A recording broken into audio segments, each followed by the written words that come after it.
Yo no estoy de acuerdo que nos convertamos en asesinos de jóvenes, sea lo que sea. Y por eso se hizo el decreto 111, porque era la única opción que nos quedaba. Claro. ¿Cuántos negocios cerrados en Durán, en Quevedo, en Quito? Date tú una vuelta cuando vengas a Quito, te vas entre La Patria y la Colón, a esa zona que era rosa hace muchos años, muchos negocios cerrados. Lo que hemos hecho, que es militarizar la seguridad, es justamente por eso, porque no tenemos las opciones, no hay opciones, se nos acabaron las opciones. ¿Cómo puedes pretender tú que unos tipos que manejan millones de dólares, una rentabilidad altísima que ningún negocio en el mundo te da, como las drogas, unos tipos de la nada van a querer dejar el negocio porque ya les dio un poco de miedo? Si vos me dices, hay algo bueno en todo esto, Ya, es Tengo aquí ya. un local chiquito, Mm. entonces tengo 15 años. Busquen no competir, porque a veces uno no tiene ni el dinero. de formar esa idea, ese desarrollo a través de su retroalimentación.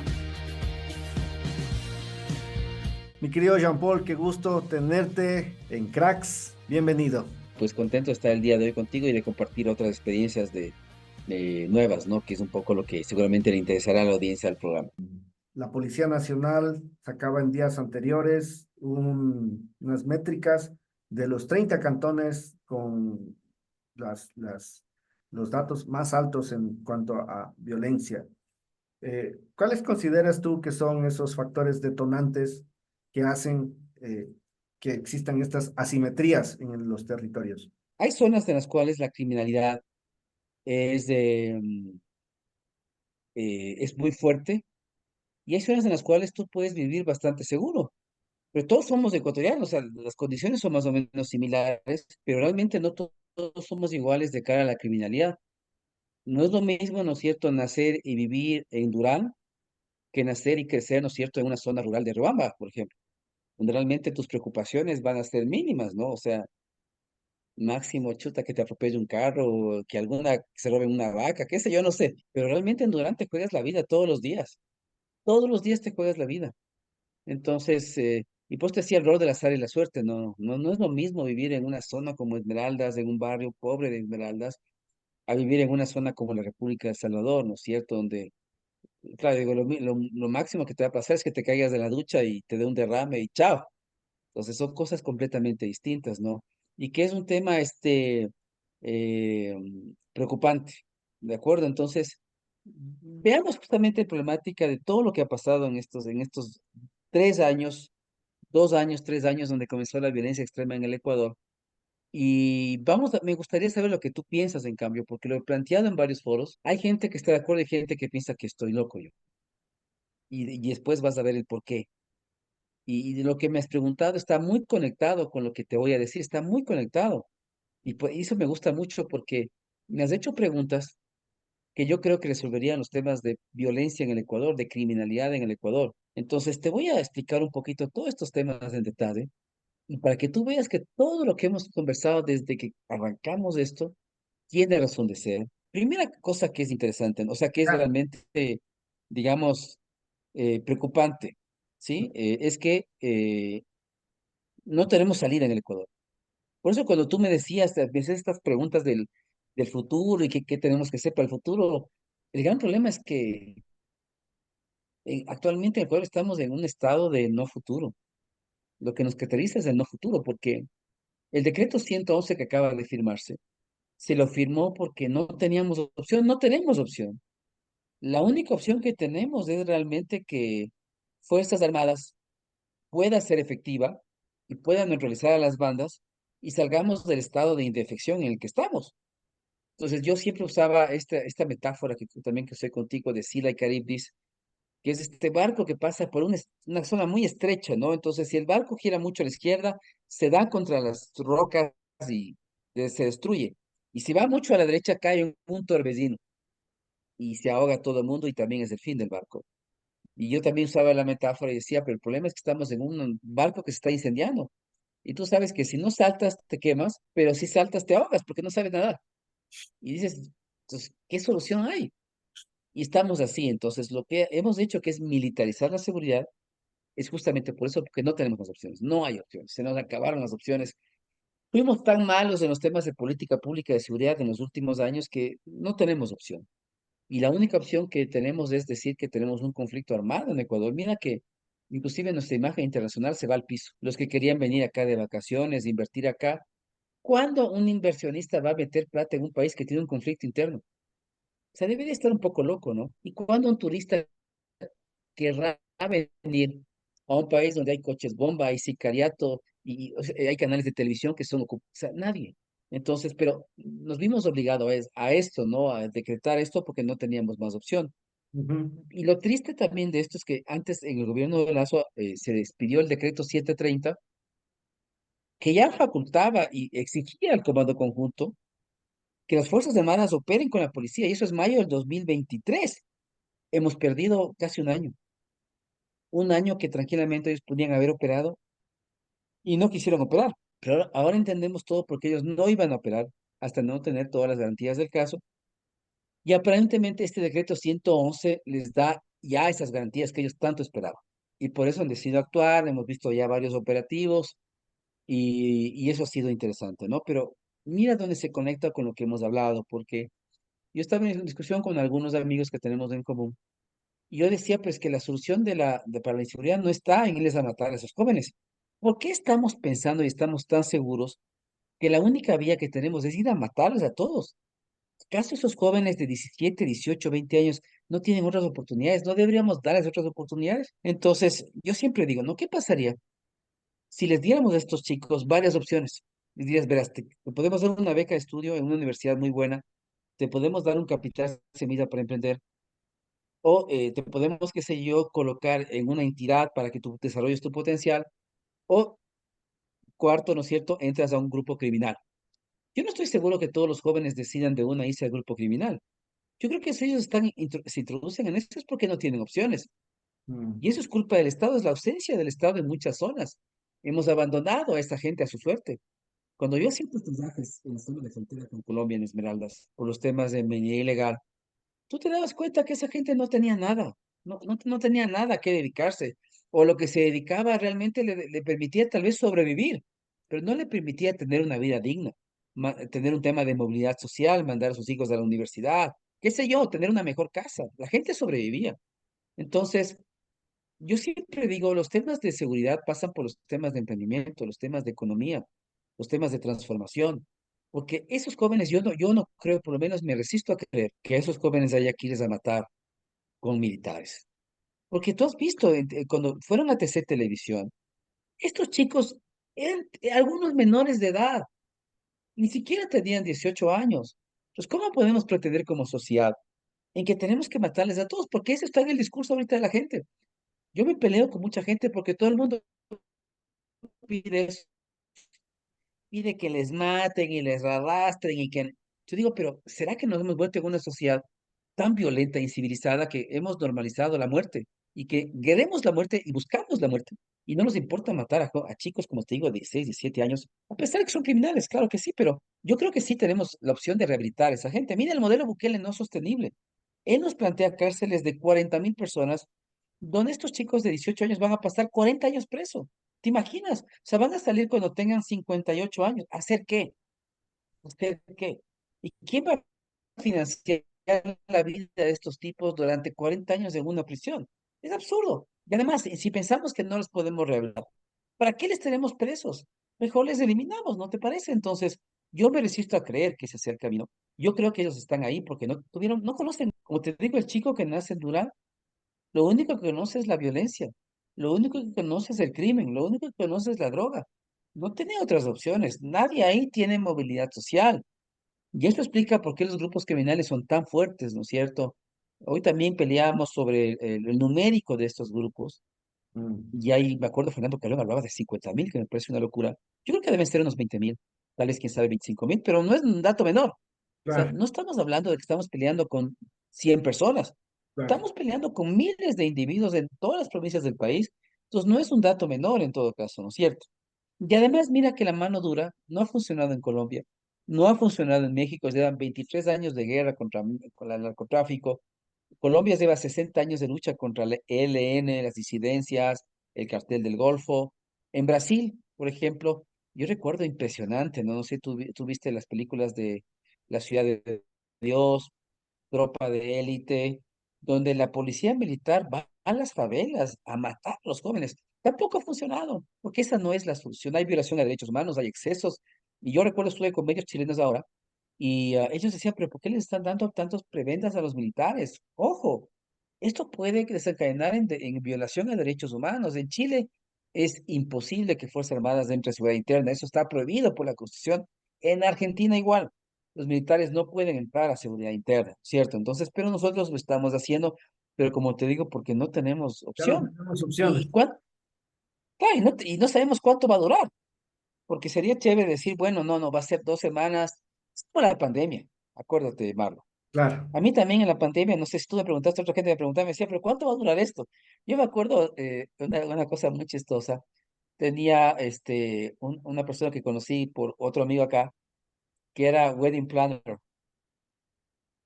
y hicimos un webinar para ellos. Y claro, mucha gente me molestaba porque decía, claro, tú terminaste tu tesis de doctorado para dedicarte a tu verdadera pasión, que es ser organizador de bodas. Ya. Y me acuerdo, hice este webinar.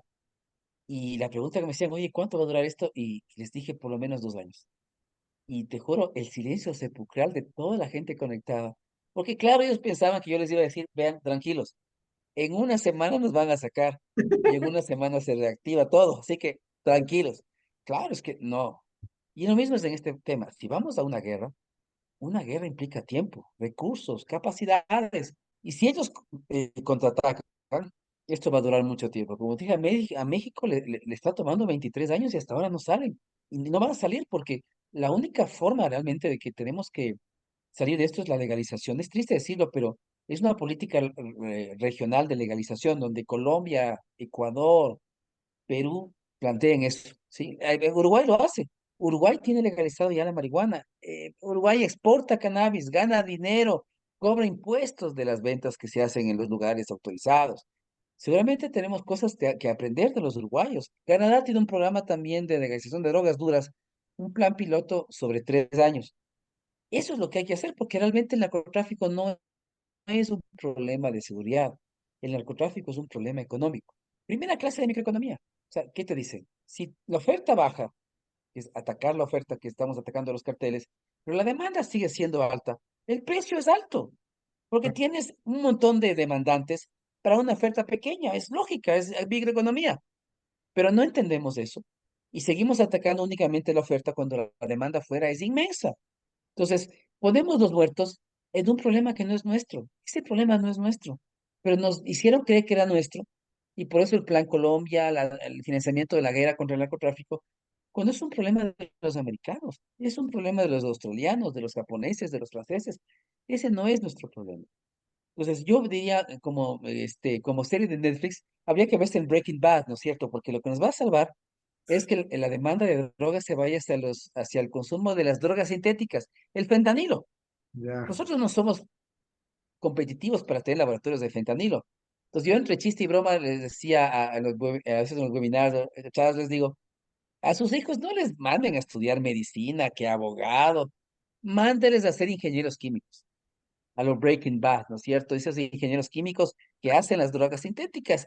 Ese es el futuro, no se haga lío nada de que conozco un jeque árabe, no, no, póngale a estudiar química, que sea un ingeniero químico, porque es el futuro de la humanidad.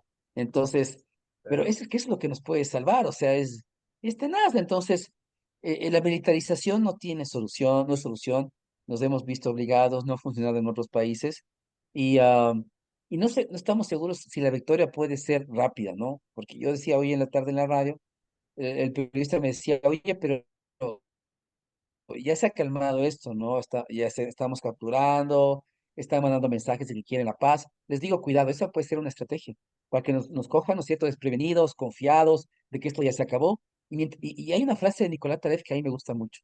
Usualmente los cisnes negros golpean cuando más en seguridad estás, cuando más confiado estás, cuando más seguro te sientes, es que la ruptura te pega. Y esa sería la estrategia de ellos. ¿No es cierto? Hacernos creer que quieren la paz, que ya se han pacificado, y de repente bajamos la guardia y ¡pam! Nos pegan desde él. Entonces, frente a eso hay que tener realmente mucha precaución. Ahora, Si la guerra no es la solución, la otra cosa es mirar a Colombia. Petro tiene el concepto de la paz total. Entonces yo digo, deberíamos aprender de un tipo que nos dice que la guerra no es la solución y que tal vez la paz sí lo sea. Y se sienta a negociar, a dialogar con el Clan del Golfo, que es un grupo de narcotraficantes. Entonces yo digo, un tipo que se sienta con unos narcotraficantes tan peligrosos como esos tipos, algo nos debe enseñar. Nos debe decir, ve, esto funciona, esto no funciona, hagan esto no hagan, etcétera.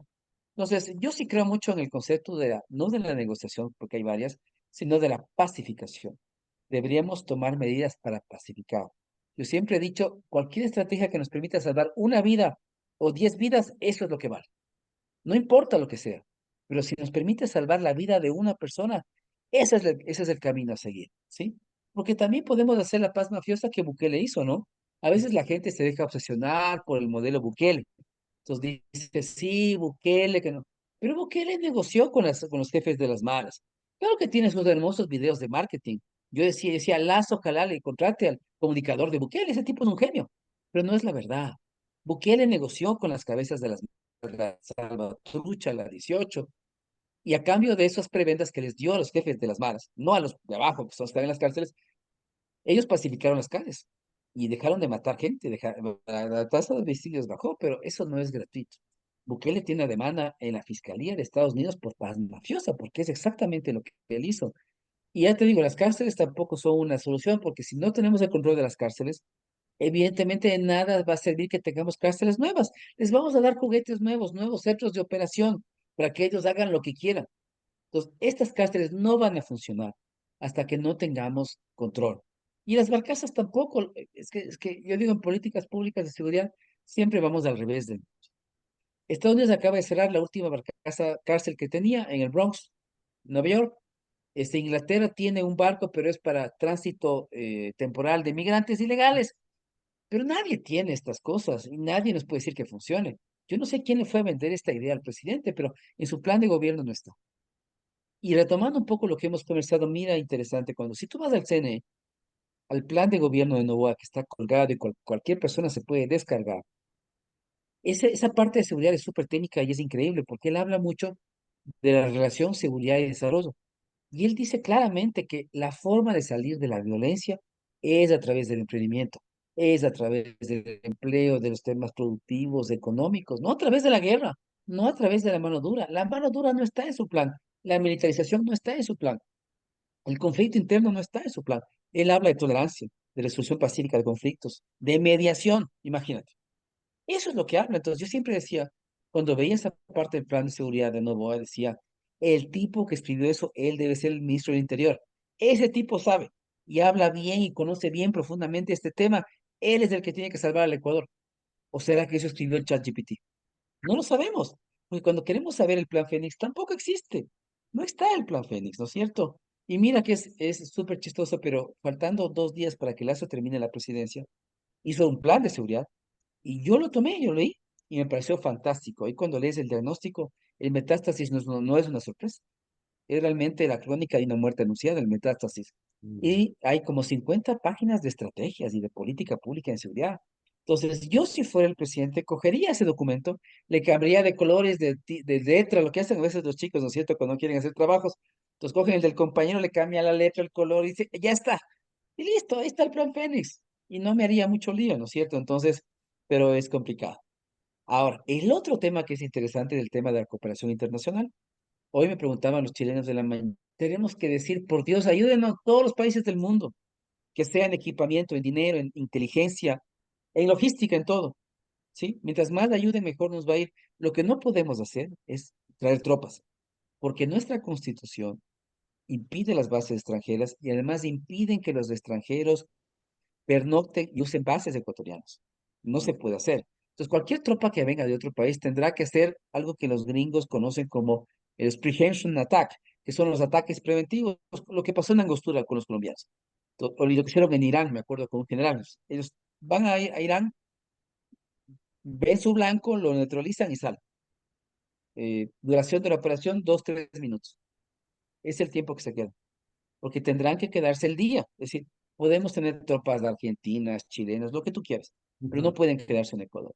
Ah, Tendrán que salir por barco, por avión, pero solamente pueden quedarse para operaciones muy puntuales, porque nuestra Constitución no permite ese tipo de cosas. Y mira que al permitir eso, cada vez más nos enfrentamos al concepto de Estado fallido. Somos ya un failing state, un Estado que comienza a fallar. Pero si permitimos estas cosas, estamos muy cerca de Haití. Y siempre en las charlas del año pasado yo les decía, verán, nos acercamos a Haití, nos acercamos a Haití. Y la gente como que no creía, ¿no? Y actualmente estamos casi como Haití. O sea, cuando yo veo los niveles de violencia de Port-au-Prince, de la provincia de Haití, no son muy diferentes a Esmeraldas o a Durán o a Quevedo. Son muy parecidos, ¿sí? Tenemos la tasa de homicidios más alta de toda América Latina.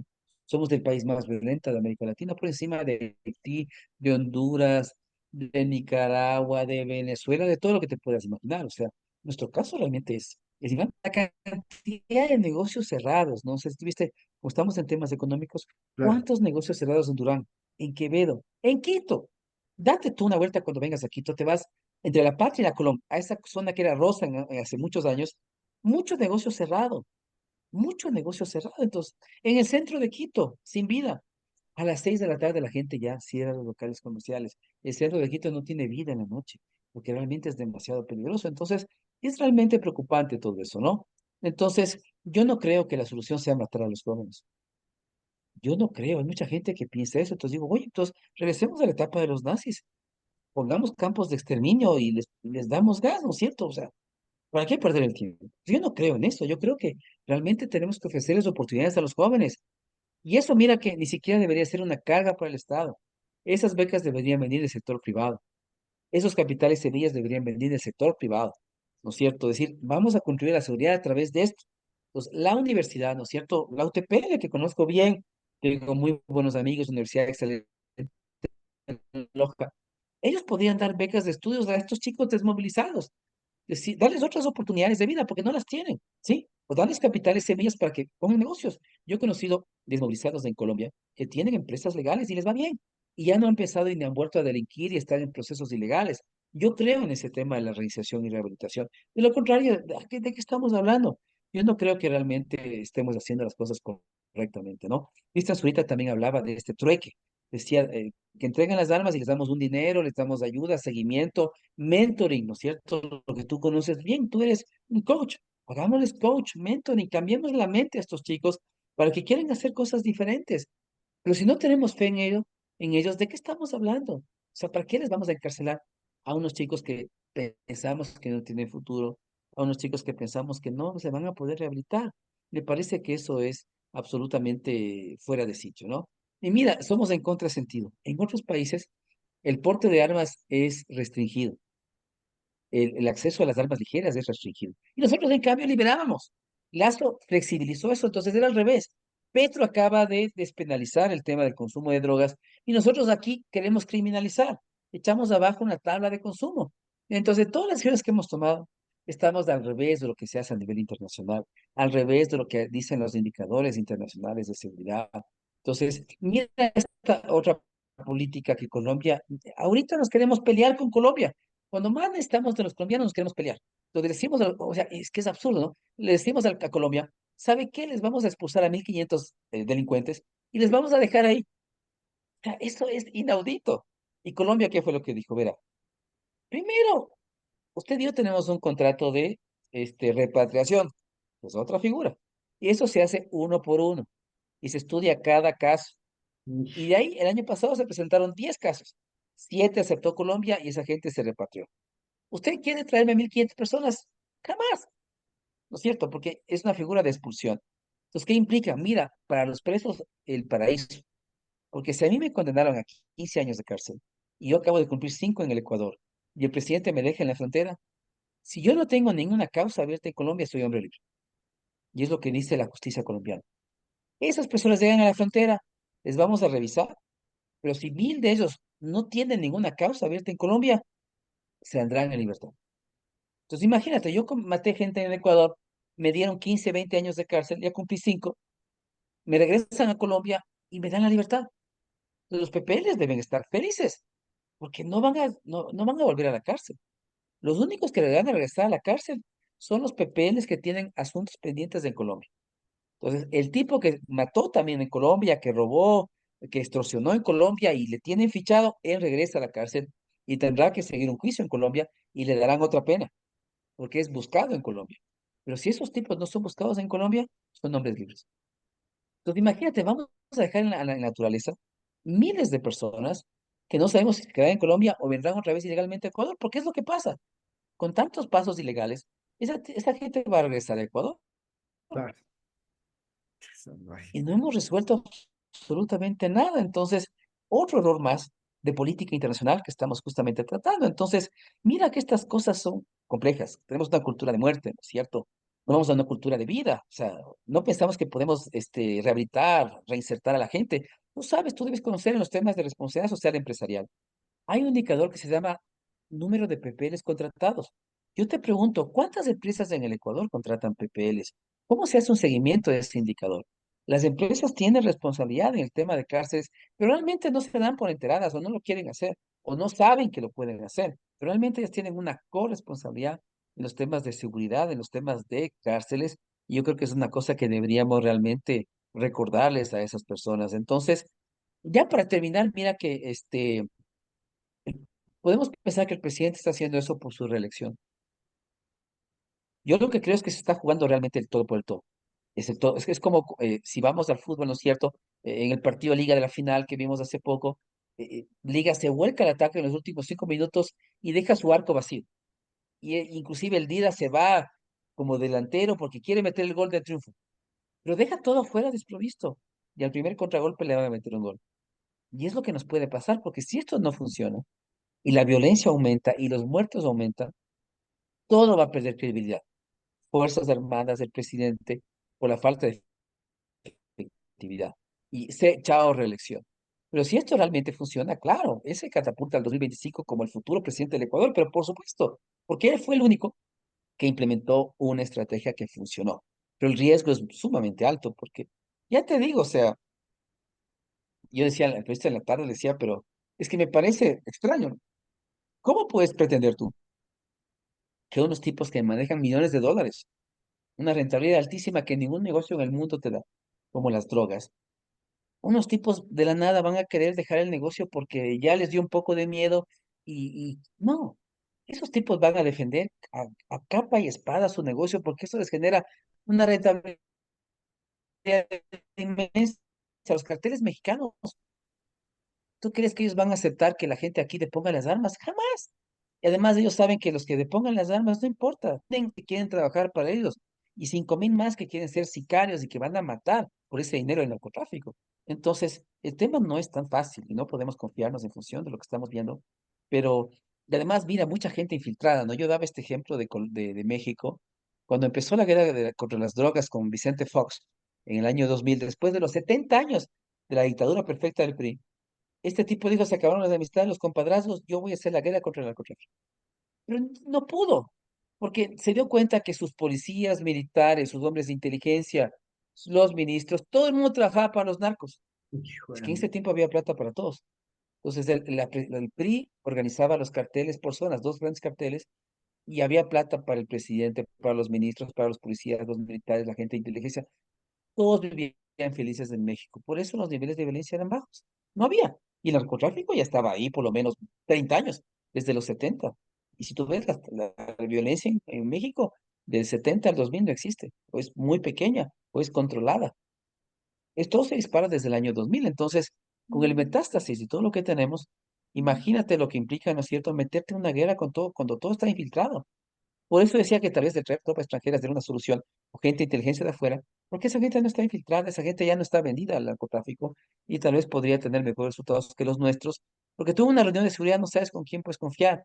Tú te sientes a hacer política pública de seguridad y no sabes quién trabaja ya para el narco, quién le va a pasar la información, quién va a filtrar todo, como el caso de Fito, ¿no es cierto? Mira lo que acaba de pasar. Dos presos de alta peligrosidad salen de la cárcel como que no pasa nada. Salen seguramente abrazando a todos, al director de la cárcel, hicieron una fiesta y salen por la puerta grande, como si fueran los dueños de la cárcel. O sea, ese es el Ecuador, eso es lo que está pasando. Entonces, es sumamente grave todo lo que nos está pasando. Entonces, yo te diría que la solución no es simple, pero yo sí quería enfatizar, perdón que me haya alargado más de la cuenta, pero para mí era muy, muy importante todos los temas de los jóvenes. Yo no estoy de acuerdo que nos convertamos en asesinos de jóvenes, sea lo que sea. Pueden ser los peores del mundo, los más sanguinarios, pero yo siento que hemos sido injustos con ellos. Hay una ausencia del Estado, una falta de oportunidades y por eso ellos se han metido a la criminalidad.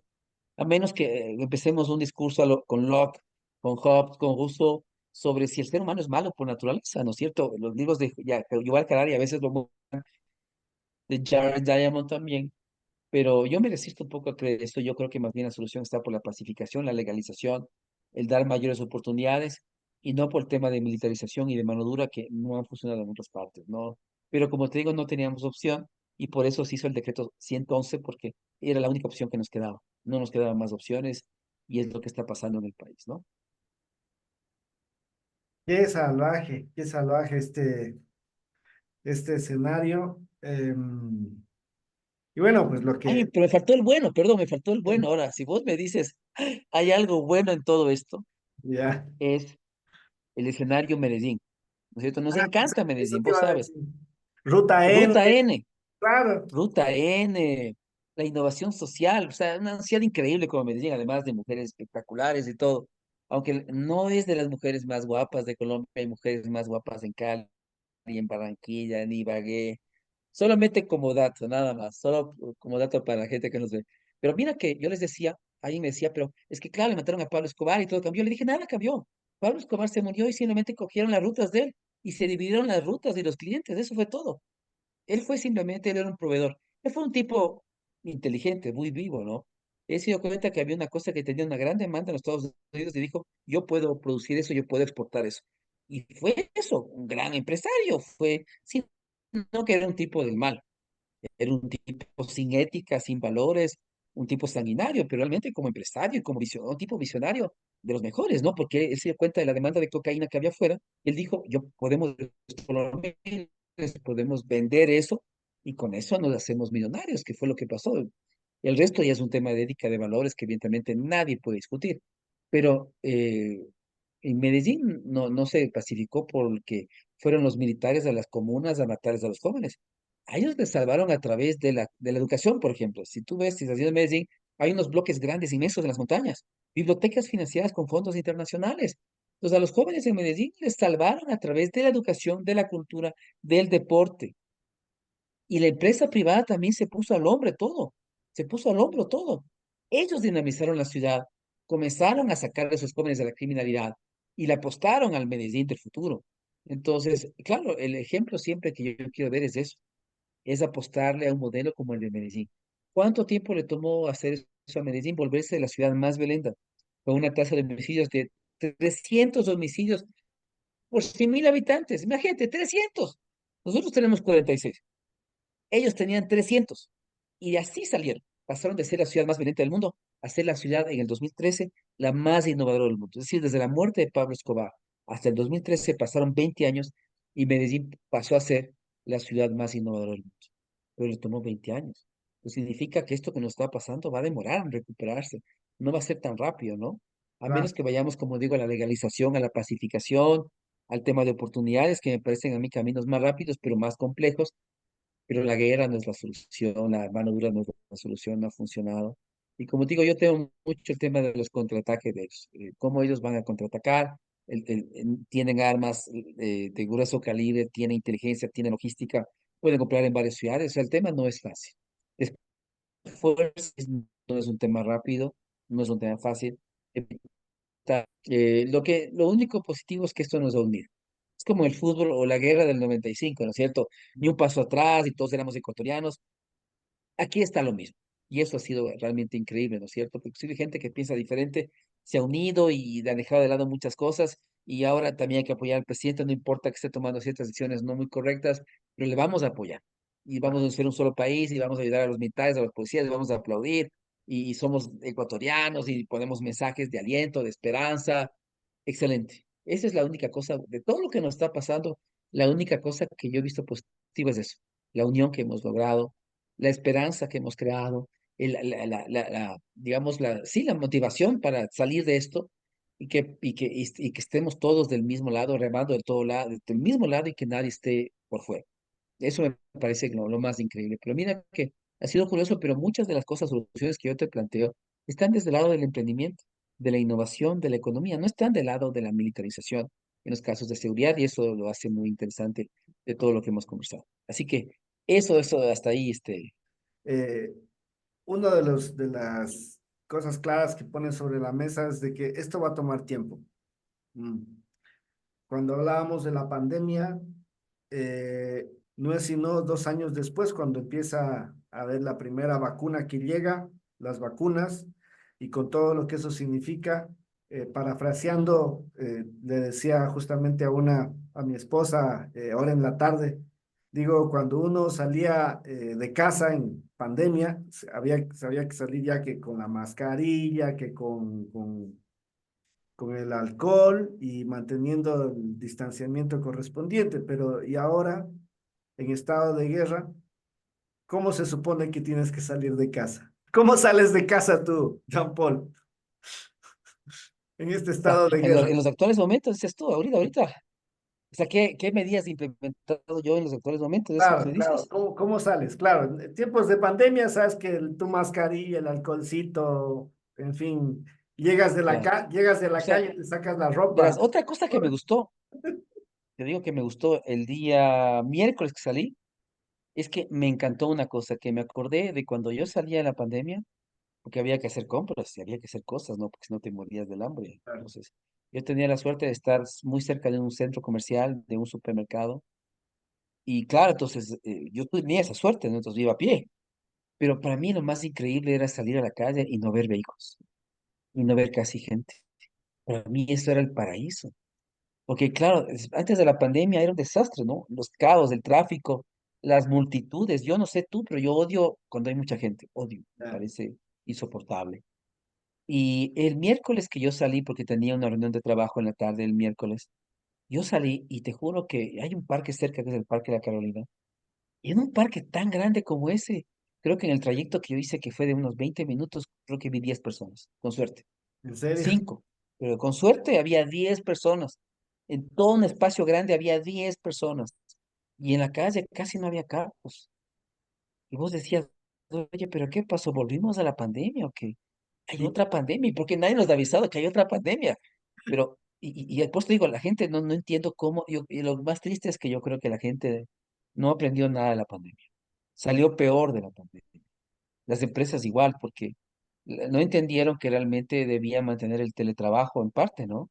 El híbrido. O sea, el empleado va 2 días a la semana, 3 se queda en su casa y listo, y vamos midiendo la productividad y seguramente si él está en su casa con su familia, con sus cosas, será más productivo, pero el paradigma del jefe controlador no se nos va, ¿no es cierto? Y en las universidades igual, ¿no es cierto? ¿Por qué los estudiantes regresan todos los días a clases? ¿Para qué? Si pueden ir 2 días a la semana, el resto de días pueden estar en la casa y pueden seguramente estudiar cuando quieran. Uno que ha sido profesor en línea sabe eso bien. Yo en la San Francisco tenía estudiantes en línea y estos chicos estudiaban en la noche, en la madrugada, cuando querían. Pero el material estaba colgado. No hace falta que el chico esté obligado a estudiar en la mañana, en la tarde, él entra cuando él quiere. Además, yo reviso en qué rato entró, si entró, no entró. Listo, no hay lío. Pero no aprendimos a hacer eso, ¿no es cierto? Yo fui director de planificación en una universidad en el centro del país y peleaba por estas cosas, por esas barbaridades. Y recuerdo que una vicedirectora decía, pero es que ya se acabó la pandemia, tenemos que volver todos. Y decía, pero por Dios, no hemos aprendido nada de eso. O sea, ¿en qué mundo vive esta persona? O sea, y realmente no nos damos cuenta que ya tenemos la tecnología, las costumbres, los hábitos, todo. Y que realmente no importa que la violencia esté afuera. Podemos quedarnos en nuestras casas 3 meses hasta que los militares hagan lo suyo. Y no pasará nada porque seguiremos siendo productivos. Seguiremos haciendo lo que hacíamos en la pandemia. Yo por lo menos seguiré escribiendo mis libros, dando mis conferencias. Yo no necesito salir a ningún lado. Entonces, ¿cómo salgo yo? Yo salgo muy claro, poco. claro. Salgo lo estrictamente necesario. Hoy día, por ejemplo, tuve un poco de temor porque claro, con este tema de atentados, fui a un centro comercial que queda cerca, pero que tenía que hacer unas diligencias sí o sí. Pero yo decía miércoles, yo hablo de estos temas y yo hago exactamente lo que estoy diciendo que no haga, que es ir a lugares de alta concentración de gente, porque realmente eso es lo que no podemos hacer. No podemos ir a lugares masivos, porque esos son blancos perfectos de la criminalidad, ¿no es cierto? Ellos siempre van a tener como blancos centros comerciales, hospitales, universidades, ministerios, zonas de alta afluencia porque pueden causar el mayor daño posible y causar el mayor terror posible.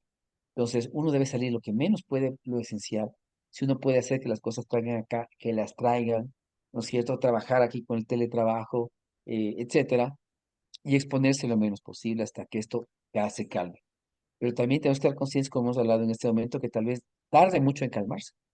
Y Mm, eso hay que ver cómo aprendemos a vivir con eso, ¿no es cierto? La gente que vivía en Medellín en los 80 tuvo que aprender a vivir así, a pesar que todos los días había bombazos, todo el día había muertes, todo el día había atentados.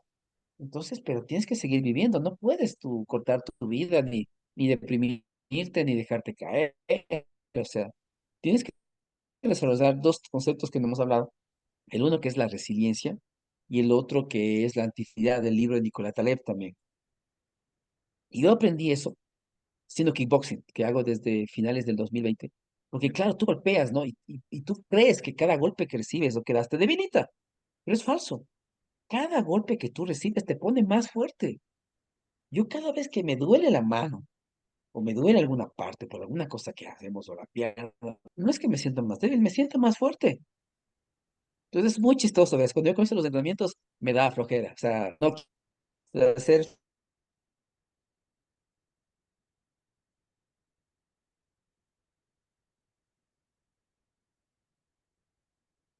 Y la fuerza que tienes que en el cuerpo te permite hacer eso. Entonces eso explica de que en lugar de que te debilita más bien la antifragilidad, te pone cada vez más fuerte. gracias, hermano, nuevamente por estar aquí.